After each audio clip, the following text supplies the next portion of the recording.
Assalamualaikum warahmatullahi wabarakatuh. Salam sejahtera untuk semuanya. Saya Pak Ali dari Inside Chamber. Kita masuk subtematika pembelajaran yang pertama ya, ini halaman 95. Untuk pembahasan yang lain, ini adalah playlistnya. Link dari playlist ini ada di kolom deskripsi ya, silahkan cek. Subtematika sekarang ya, pekerjaan orang tuaku. Tahukah kamu seorang pendongeng? Pendongeng adalah orang yang menyampaikan dongeng ya kepada orang lain. Mendongeng adalah pekerjaan orang tua Sani. Temanku, orang tua Sani temanku. Apa pekerjaan orang tuamu? Ya, pendongeng juga merupakan pekerjaan. Ya, mendengarkan dongeng sangat menyenangkan. Indonesia kaya akan dongeng. Banyak diantaranya didongengkan, banyak diantaranya yang didongengkan. Adakah pendongeng di sekitarmu? Kali ini kamu akan membaca dongeng yang akan diberikan oleh gurumu. Bacalah dongeng tersebut dengan seksama. Tupai dan ikan gabus. Dahulu kala hiduplah sepasang sahabat di daerah Kalimantan Barat. Mereka adalah seekor tupai dan seekor ikan gabus. Setiap hari mereka melakukan kegiatan bersama, mencari makan, bermain, bahkan mengunjungi tempat-tempat baru selalu dilakukan bersama. Suatu hari tupai tidak melihat gabus sahabatnya. Ia mencarinya ke tempat biasa gabus tinggal. Saat bertemu, tupai sangat kaget. Gabus terlihat lesu. Ternyata ia sedang sakit. Tupai sangat sedih. Ia menawarkan makanan untuk sahabatnya, namun gabus tidak berselera makan. Gabus hanya menginginkan satu jenis makanan yang diyakini dapat menyembuhkan penyakitnya. Tupai berjanji akan mencari demi sahabatnya. Setelah gabus mengatakan makanan yang dapat menyembuhkan penyakitnya, tupai sangat kaget. Ia harus mencari hati ikan hiu. Ikan hiu sangat ganas, tidak terpikir olehnya ia dapat mendapatkannya. Namun tupai bertekad untuk mendapatkannya. Ia ingin sahabatnya sembuh. Tupai kemudian melompat dari satu pohon kelapa ke pohon kelapa lainnya yang dekat dengan tepi pantai. Saat ditemukannya, ia melubangi satu kelapa dan membiarkan airnya habis. Kemudian sang tupai masuk ke dalam kelapa. Angin kencang membuat kelapa jatuh ke pantai dan ikan hiu memakannya. Dalam perut ikan hiu, tupai kemudian keluar dari kelapa dan menggigit hati ikan hiu. Ikan tersebut mencoba bertahan sampai kehabisan tenaga. Ombak besar membawa ikan hiu ke tepi pantai. Saat itulah tupai keluar dari mulut ikan hiu dan membawa hati ikan kepada sahabatnya. Sampai di tempat ikan gabus, tupai kemudian memberikan hati ikan hiu untuk dimakannya. Beberapa hari kemudian, tupai melihat sahabatnya segar kembali. Betapa senangnya tupai melihat ikan gabus sehat seperti sedia kala. Disadur dari dongeng dan cerita rakyat Nusantara paling melegenda, Ajeng Lestiani.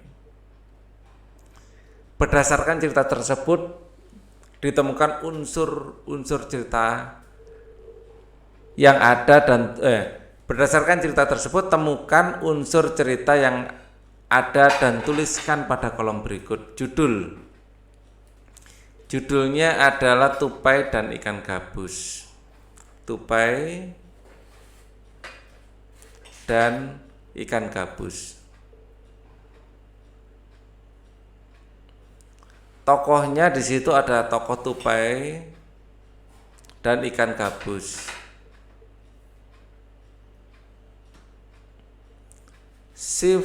Sifat tokoh saling membantu, setia kawan.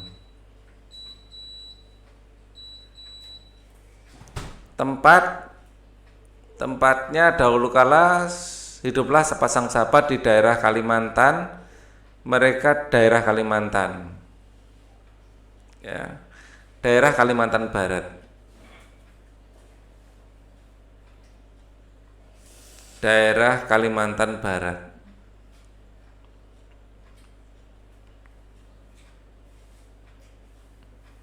Awal cerita, hiduplah sepasang sahabat ya di daerah Kalimantan Barat. Dahulu kala hiduplah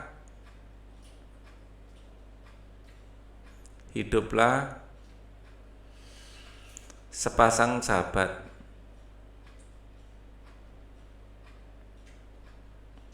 di daerah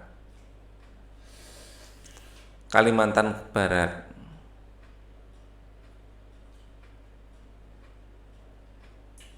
Nah, itu awal cerita. Akhir cerita ya. Nah, ini mungkin dilanjutkan ya, Kalimantan Barat dan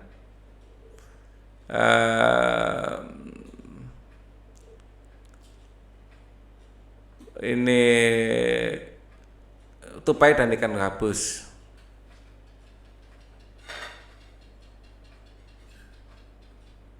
Koma, dan ikan gabus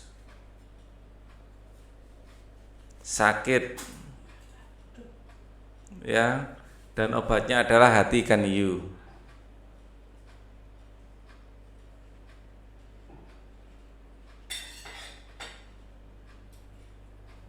Adalah hati ikan hiu. Itu aja ya. Akhir cerita, ikan gabus kembali sembuh setelah mendapat hati ikan hiu. Kembali sembuh setelah mendapat hati ikan hiu. Pesan moralnya adalah saling membantu antar teman ya. Teman sejati saling membantu.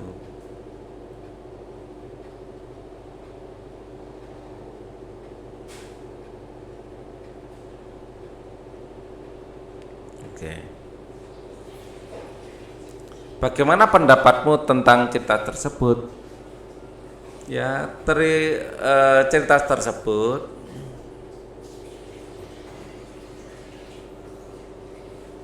mengisahkan dua sahabat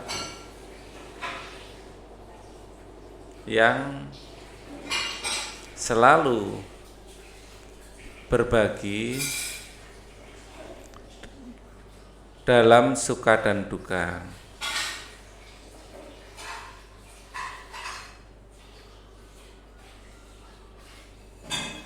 Ya, saat suka mereka selalu bermain bersama, saat ada yang duka mereka saling membantu.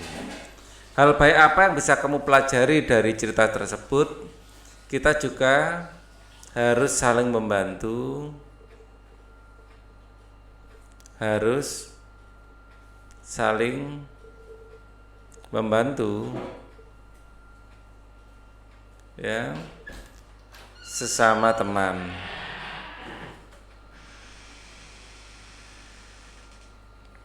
Ya, saat senang kita bermain bersama, saat teman kita susah, ya, saat senang bermain bersama,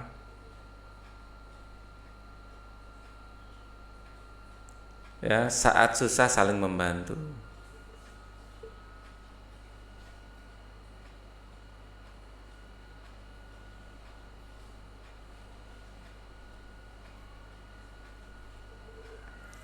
Sampaikan tulisanmu di depan kelas. Tahukah kamu, dalam bercerita, pendongeng sering menggunakan wayang yang terbuat dari kayu. Wayang tersebut dibuat oleh pengrajin kayu. Ayo kita cari tahu lebih lanjut tentang pekerjaan pengrajin kayu. Dayu mempunyai teman bernama Beni. Pekerjaan ayah adalah pengrajin kayu. Mau tahu apa saja yang dilakukan? Ini bukan Beni tapi Beno ya. Mau tahu apa saja yang dilakukannya, ini cerita Beno. Bacalah teks berikut dalam hati. Pekerjaan ayahku adalah pengrajin kayu. Ayahku membuat meja dan kursi. Untuk menghasilkan kursi, awalnya ayahku membeli kayu, memotongnya, membentuk menjadi kursi, menghaluskan lalu mengecatnya. Waktu yang dihabiskan untuk membuat kursi kurang lebih 1 minggu. Ayahku menjual meja dan kursi buatannya ke toko mebel. Di toko mebel itulah orang-orang bisa membeli meja dan kursi buatan ayahku. Jawablah pertanyaan berikut. Produk apa yang dihasilkan oleh ayah Beni apa Beno ini? Beni ya ternyata. Nggak jadi Beno. Di sini salah ketik berarti. Ya. Nah, di sini salah ketik. Produk apa yang dihasilkan oleh ayah Beni? Yang dihasilkan adalah produk mebel, yaitu kursi, ya, produk mebel.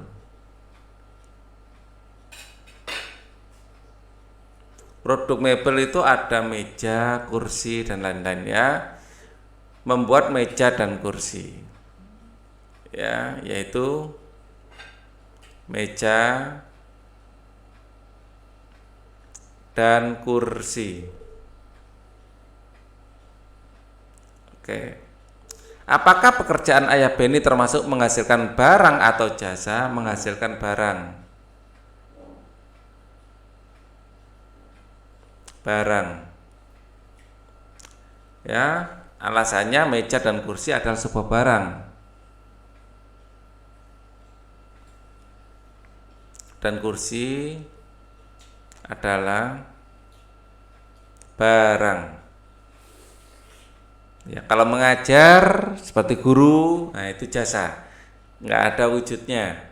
Ya, kalau meja dan kursi ada wujudnya. Apa yang harus dikerjakan oleh perajin kayu? Membeli bahan baku,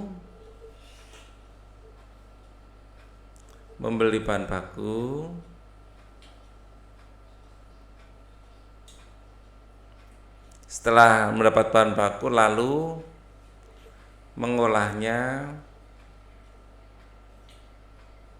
menjadi barang jadi. Bakunya ini berupa kayu, ya. Lalu mengolahnya menjadi barang jadi berupa produk mebel. Misalnya meja dan kursi. Ya. Diskusikan hasilnya dengan temanmu. Adakah pengrajin di sekitarmu? Ya.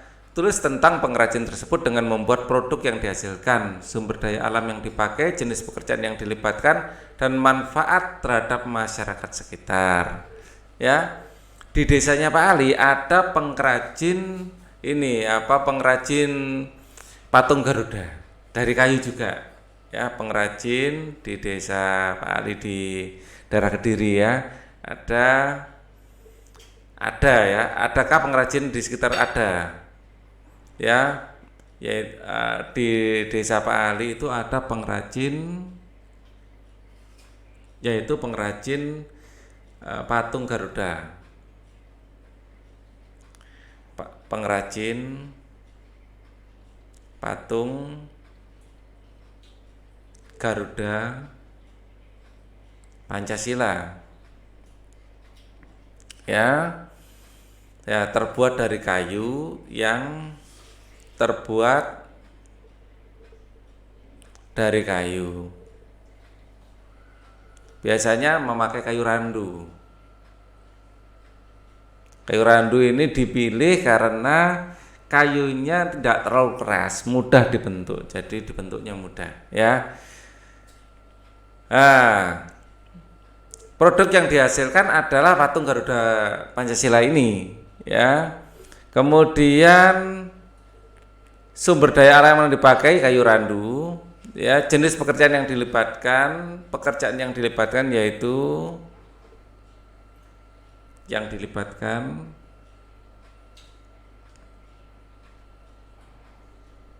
adalah pemotong kayu, kemudian pembuat papan kayu,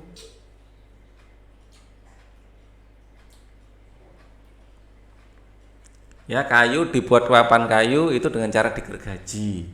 Kemudian perajin, ya, kalau sudah menjadi papan, ya, jadi belinya itu papan kayu kayak gini perajinnya. Kalau sudah jadi papan, papan kayu dibentuk menjadi patung Garuda Pancasila.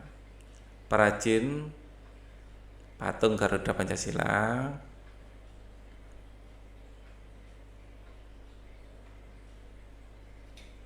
Ya, kemudian toko yang menjual, ya, penjual. Oke.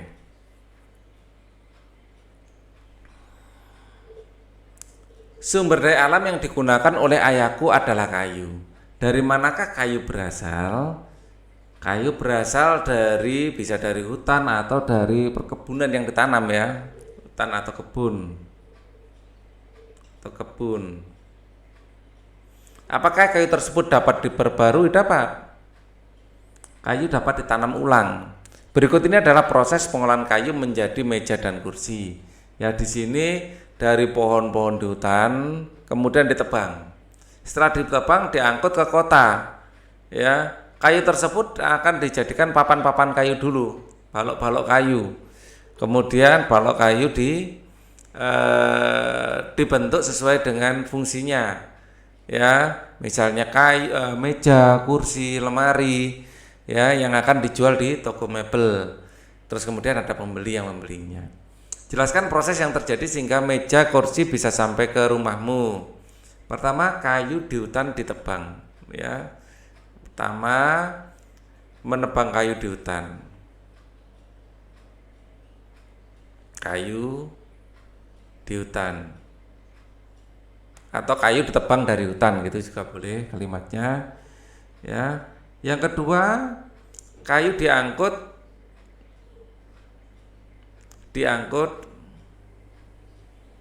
ke tempat penggergajian, akan dibuat balok kayu dan dibuat. Nah, ini langkah berikutnya aja, ya. Kayu penggergajian. Terus kemudian kayu dirubah menjadi diangkut ke tempat penggergajian, ya. Kayu dirubah menjadi balok kayu. Dirubah menjadi, ya, balok kayu dan dijadikan produk mebel. Atau langsung aja kayu kalau gambarnya ini, ya, atau ke tempat penggergajian atau ke tempat perajin, atau bisa ke perajin langsung. Sana kayu diolah dirubah menjadi produk mebel. Diubah atau diolah, ya. Ya, bisa kayu dirubah atau diolah. Kalimatnya silakan pilih mana yang lebih enak, ya. Kayu diolah menjadi produk mebel. Kemudian nomor 4, kayu dipasarkan jadi ini adalah nomor 1, nomor 2, nomor 3, ya. Kayu diangkut, wah, ini nomor 1-nya mulai dari sini. Kayu dipotong nomor 1, nomor 2, ya, nomor 3, ya, ini sekarang nomor 4, kayu dipasarkan di toko mebel.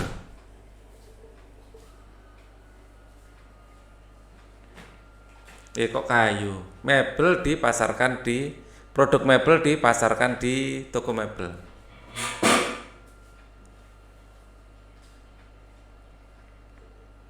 Dipasarkan di toko mebel. Nomor 5, pembeli membelinya di toko mebel.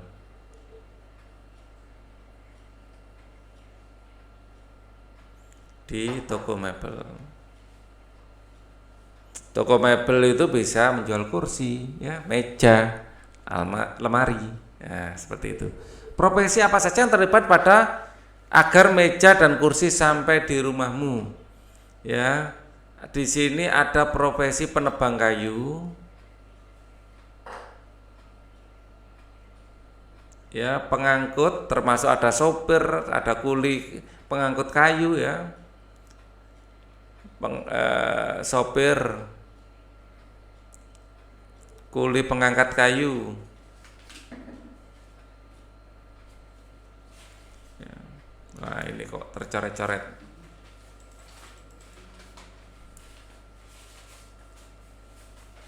Nah, maaf.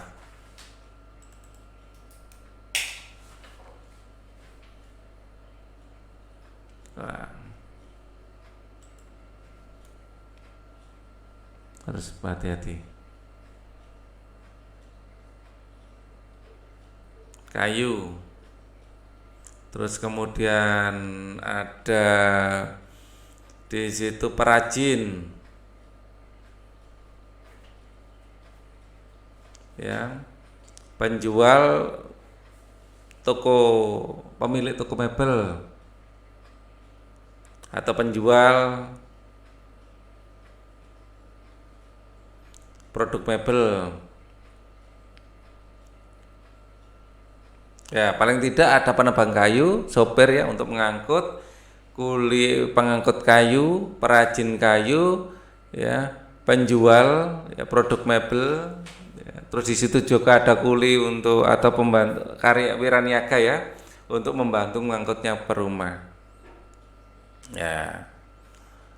Ternyata perjalanan meja dan kursi hingga bisa di rumahmu cukup panjang. Ya, bagaimana sebaiknya kamu merawat meja dan kursi di rumahmu? Kita harus menggunakan meja dan kursi dengan baik. Ya, kita harus merawat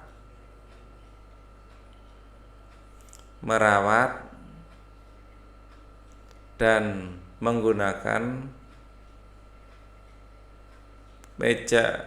meja dan kursi semestinya.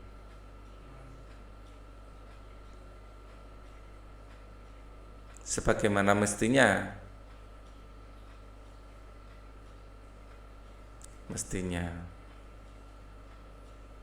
Tidak boleh mencoret-mencoret, tidak boleh merusaknya, ya. Meja bukan tempat duduk, jangan digunakan untuk duduk. Juga duduk di kursi juga jangan diangkat-angkat sebagian, ya. Jadi nanti cepat patah kakinya, atau paling tidak di tempat sambungannya itu cepat rusak, ya. Meja juga jangan dibikin status di situ pakai stipo atau pensil atau pulpen biar tidak kotor, ya. Ayahku mendapatkan kayu untuk bahan baku mebel dari hutan. Salah satu hutan di Indonesia yang sering diambil pohonnya adalah hutan Kalimantan. Dahulu hutan Kalimantan sangat lebat dan merupakan paru-paru dunia, penghasil oksigen. Akan tetapi kini pohon-pohonnya semakin berkurang, sering sekali karena kebakaran hutan atau proses nebangnya kurang bagus. Jadi seharusnya tebang pilih tanam. Artinya apa? Menebang memilih yang sudah tua, ya, dan menanam kembali, harusnya seperti itu, tidak sampai menggunduli. Perhatikan kenampakan hutan di Kalimantan pada gambar di bawah ini. Warna hijau menunjukkan adanya pohon dan warna putih menunjukkan hutan yang gundul. Dulu, Pulau Kalimantan tahun 1950, hutan yang sangat-sangat lebat. Ya. Pada tahun 85 sudah mulai berkurang di sana sini, sudah petal-petal, ya, sudah mulai terjadi pengundulan. Ya. Kemudian tahun 2000, sudah seperti ini kondisinya. Ya, terutama daerah yang mulai gundul-gundul ini daerah kota. Ya, karena ditebang untuk pemukiman. Hutan semakin menyempit. Ya. 2005, ya, semakin menyempit lagi hutannya, semakin meluas wilayah pemukimannya mungkin juga bukan pemukiman saja, ini mungkin perkebunan ya yang dijadikan hutan mungkin. Tahun 2010 lebih parah lagi. Ya, jadi mulai 2005 sampai 2020 dalam rentang waktu 15 tahun ini penggundulan hutan luar biasa. Ya, 2020 tinggal separuh hutan Kalimantan. Separuh kurang malah. Nah, ini terjadi kebanyakan mungkin ya karena ada kebakaran hutan dan penggundulan hutan untuk perkebunan kalau sampai seluas ini. Menurutmu bagaimana perkembangan pohon yang ada di hutan Kalimantan dari tahun ke tahun? Diskusikan hasilnya dengan teman kamu. Oh ya, penggundulan hutan di Kalimantan itu juga karena tambang. Ya, di sana banyak sekali tambang-tambang batu bara. Yang batu bara itu ada di bawah hutan. Nah, untuk ngambil batu baranya hutannya digunduli dulu. Menurutmu bagaimana perkembangan pohon yang ada di hutan Kalimantan dari tahun ke tahun? Diskusikan hasilnya dengan temanmu. Tahun 1950 hampir seluruh wilayah Kalimantan tertutup hutan. Pada tahun 85 di beberapa tempat terutama kota mulai terjadi pembukaan hutan ya, mulai terjadi pembukaan lahan. Ini masih wajar karena di sini adalah kota-kota ya. Ya, kota-kota untuk permukiman. Pada tahun 2000 ya, lahan permukiman semakin meluas.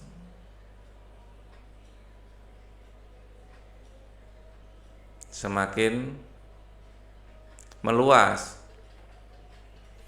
Sejak 2005, nah ini 2005 ini hutan semakin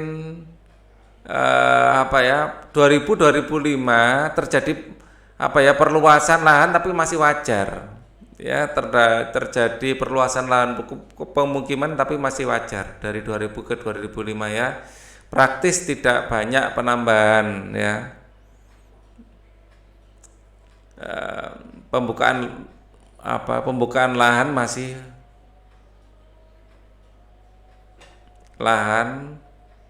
ya masih tergolong wajar ya, tidak terlalu besar.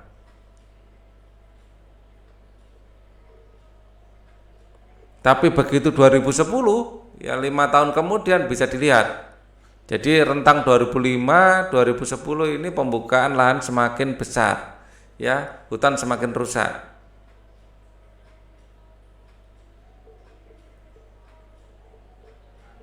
Ya, 2020 luar biasa. Ya, hutannya tinggal sedikit. Hutan Kalimantan kurang dari separuh. Ya, terjadi perusakan besar-besaran.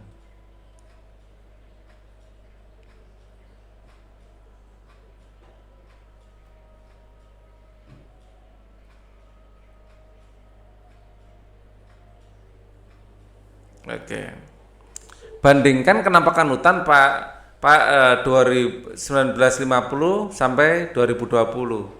Terlihat pada tahun 50 hampir seluruh Kalimantan tertutup oleh hutan.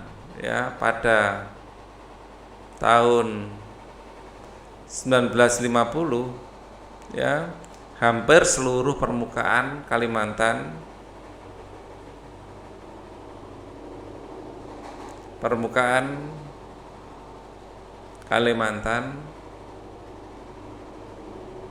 tertutup hutan.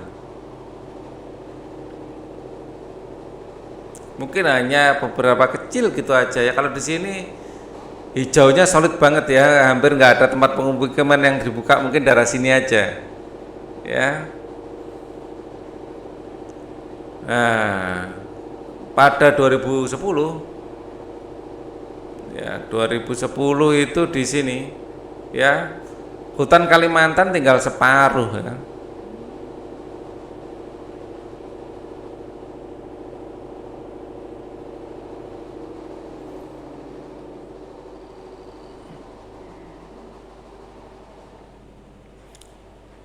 Tinggal separuh. Yang separuh kemana? Sudah ditebang. Menurutmu mengapa penampakan hutan pada tahun 1950 dan 2010 sangat berbeda? Karena rusaknya hutan. Alasannya bisa karena kebakaran,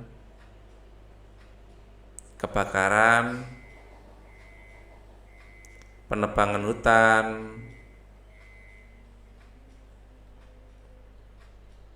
terus kemudian lahan tambang,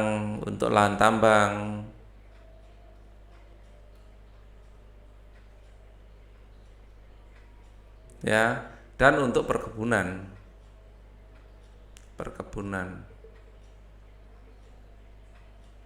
Kalau perkebunan pohonnya agak jarang-jarang dan hanya satu macam, jadi tidak bisa mendukung ekosistem yang bisa menghidupi banyak makhluk hidup. Bagaimana kondisi hutan jika terjadi penebangan terus-menerus? Pada akhirnya hutan akan habis. Kalau tidak dikendalikan, hutan akan habis. Dikendalikan, hutan akan habis.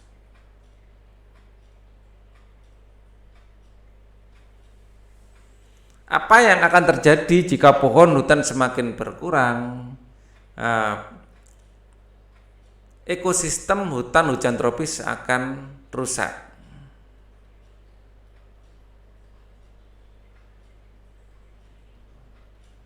Tropis akan rusak. Orangutan dan banyak satwa liar kehilangan tempat tinggal. Ini yang paling khas di Kalimantan ya, orangutan dan banyak satwa liar lain kehilangan tempat tinggal.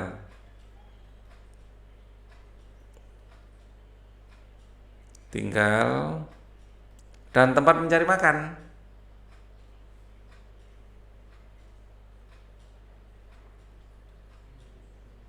Pada akhirnya mereka akan punah, ya, karena ada yang dimakan, tidak ada yang ditinggali. Ya, mencari makan. Ini R, mencari makan. Nah, apa yang harus kita lakukan untuk menjaga kelestarian hutan? Ya, yang harus kita lakukan adalah melakukan reboisasi hutan, menebang hutan dengan cara tebang pilih tanam,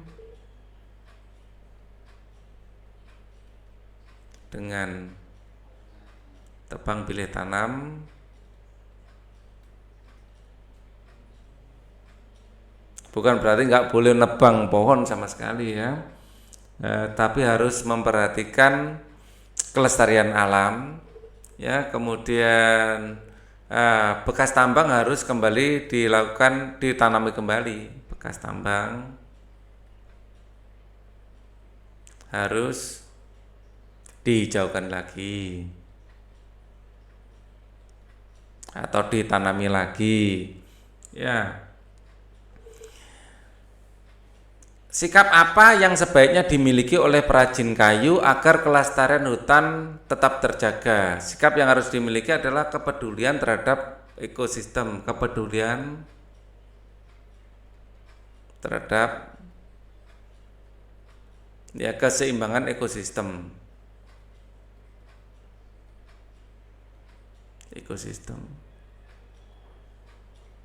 Jadi tidak hanya mengeksploitasi, ya.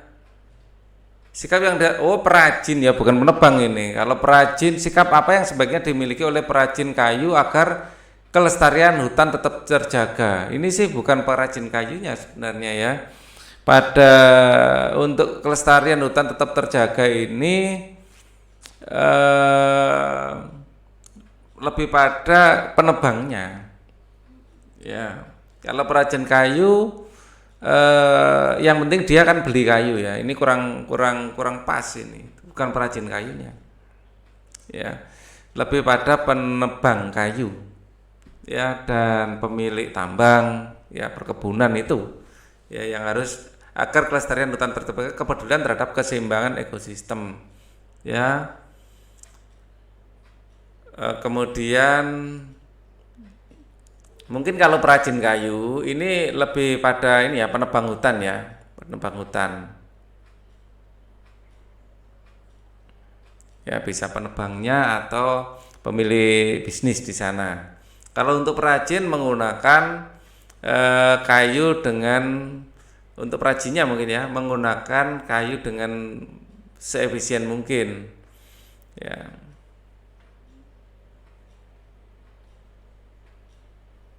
Kayu, jadi biar tidak banyak yang terbuang gitu ya, dengan seefisien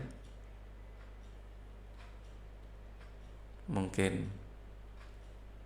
Kalau perajinnya sih nggak tahu, yang penting beli kayu terus dibuat jadi kursi gitu aja ya.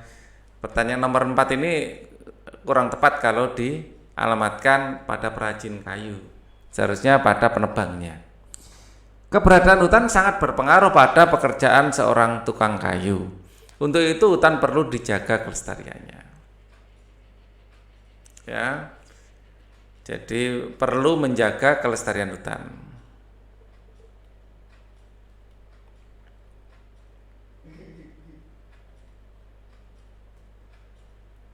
Oke.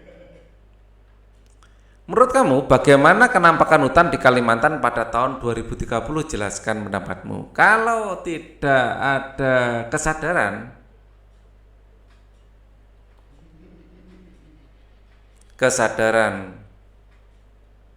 untuk ya melestarikan hutan,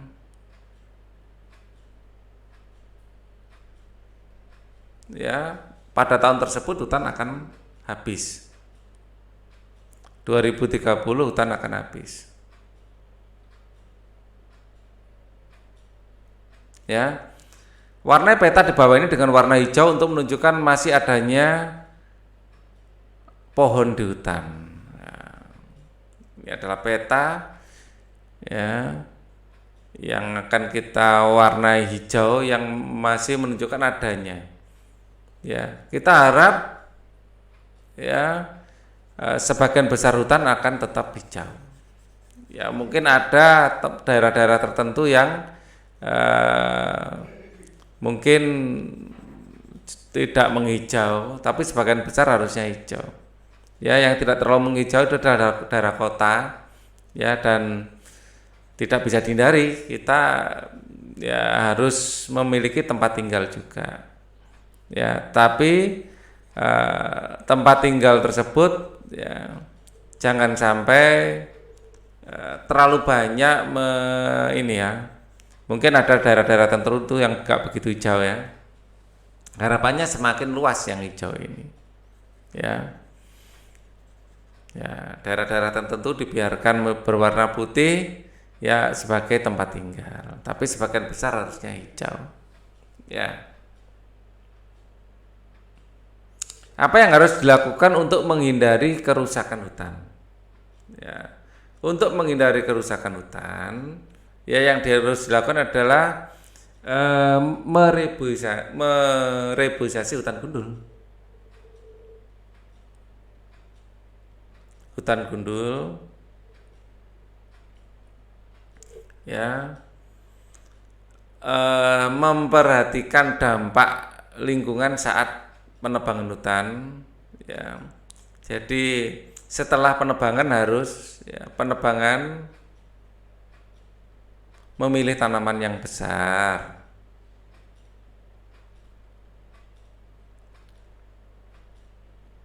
Jangan semuanya ditebang ya dan menanam kembali di sebelahnya.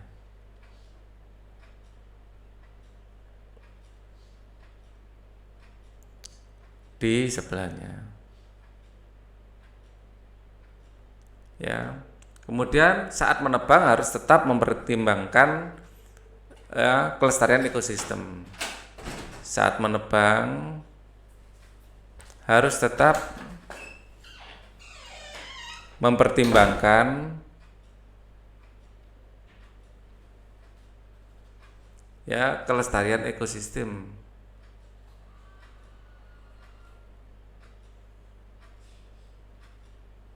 Ya, kemudian daerah perkebunan dan tambang ya harus dilakukan tanpa merusak hutan.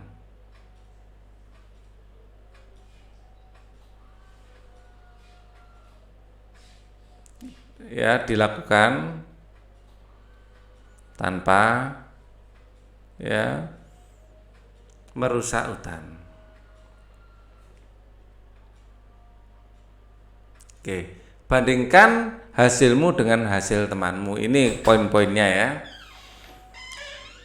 Ya, apa yang kamu pelajari hari ini? Hari ini kita mempelajari tentang pelestarian hutan.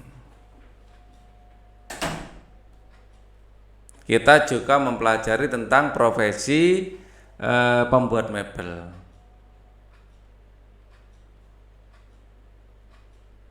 Mebel dan sumber bahan bakunya. Sumber bahan baku. Apa yang bisa kamu pelajari dari pekerjaan orang tuamu?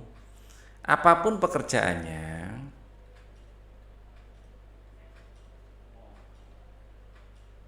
asal bermanfaat bagi orang lain,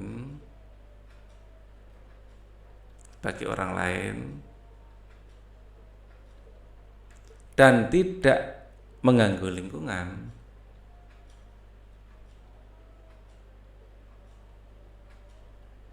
lingkungan, pekerjaan tersebut adalah pekerjaan yang mulia.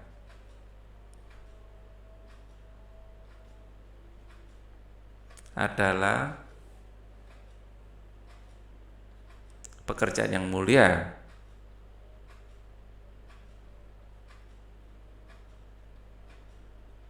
Dan kita harus bangga.